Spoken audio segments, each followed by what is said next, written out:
Hello, good evening. It's day 2 of COP. It is the evening here, even though it's still very bright and very warm. Here are some thoughts. Today was an incredible and wildly different day from yesterday, and I got to go to some really interesting things. Started the day off listening to some sustainability ambassadors from different institutions, universities from across the world. From Oxford University to the University of Benin in Nigeria, to a university in Canada that I've forgotten the name of. Lots of different places, lots of different students, and how they're working to improve biodiversity in their different campuses.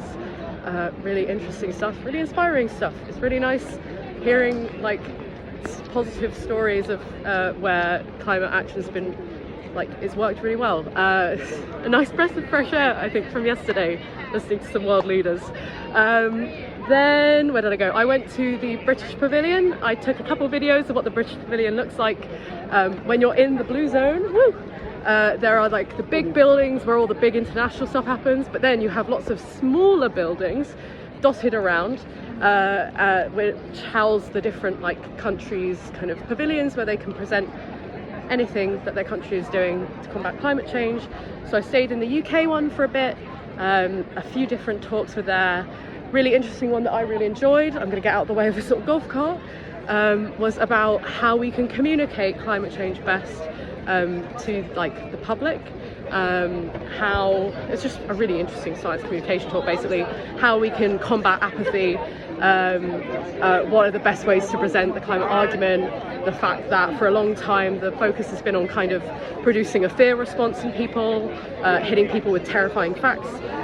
Not enough focus has been on kind of positive, affirmative, solution-based stories, how we need to kind of tailor our messages of climate action to the audiences that we're talking to and help solve individuals and communities' problems through climate action. Just really amazing. God, the speakers were amazing, so inspiring. Oh, and then to cap it all off, I kind of ended the day, I met with some other students, young people, university people. Shout out to Alma Saba, Edinburgh, you're amazing. Met some other students as well, another student from Edinburgh with Alma, and then another one from the University of British Columbia, met someone who works at the University of Aberdeen, various other people as well in a big networking event, which is just really cool. It was really nice to end the day talking to some people, a bit close to home about some of the issues that we have, how we can maybe solve them. So yeah, it's been really good. I'm pleasantly surprised.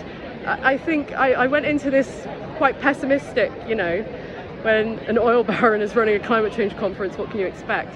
But yeah, no, I've had some really interesting discussions today that are really pertinent. The apathy one in particular, it's so important that when we're talking to not only just people outside the university, but when we're talking about climate change in the university, we've got to be authentic, we've got to be realistic, but we've got to be hopeful.